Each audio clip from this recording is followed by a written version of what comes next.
Là, c'est le lot de tous les candidats. On attend les résultats. On est à peu près au milieu de l'après-midi. Quels sont vos scores ?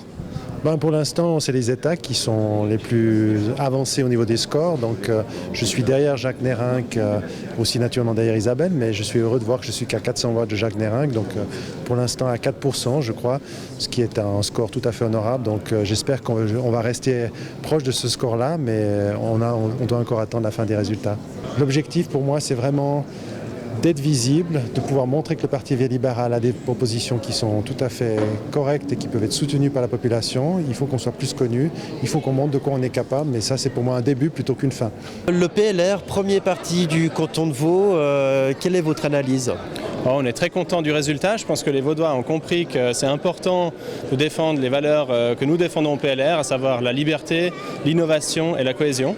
Nous, notre but sur la liste PLR Innovation, c'était d'aller chercher les voix donc pour le parti. Et on voit que ça a bien marché parce que notre liste a fait un relativement bon score pour une petite liste. Et les femmes dans tout ça, notamment au sein de votre groupe ?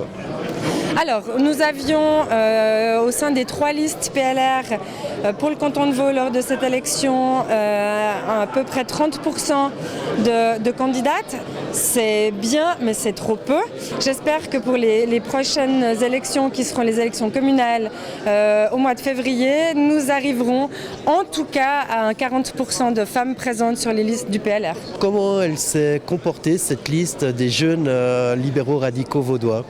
Alors extrêmement bien, par rapport à 2011, nous avons largement dépassé notre score, mais nous avons évidemment mis en avant des préoccupations jeunes, des préoccupations qui ont touché apparemment d'après les premiers résultats aussi bien la campagne que la ville.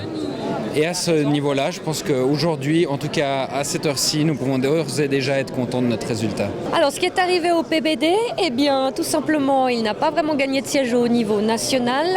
Au niveau du canton de Vaud, il a quand même doublé son score par rapport aux élections de 2011.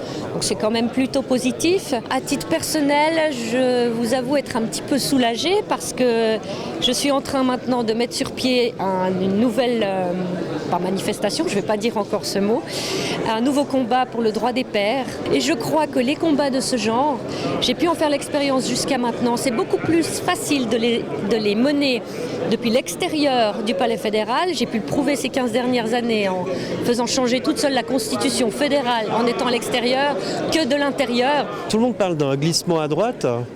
Est-ce que vous le constatez ? Quelle est votre analyse de ces premiers résultats ?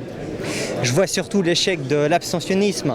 Beaucoup de monde me disent « Ah, mais on paye trop d'impôts, ah, mais on paye trop d'assurance maladie, mais ne vote pas ». Et effectivement, les gens se mobilisent pour la droite. Et puis aujourd'hui, je dois dire qu'une seule chose, c'est que c'est la victoire tout simplement des régies et puis des assurances maladie. Nous avons du projet, nous avons fait du débat d'idées pendant ces élections, mais malheureusement, ça n'a pas été repris par les médias. Notre seule arme actuellement, c'est tout simplement d'aller dans la rue et puis de discuter avec les gens. Mais effectivement, ça a ses limites et puis, ma foi, on ne peut pas toucher tout le monde. Ouais.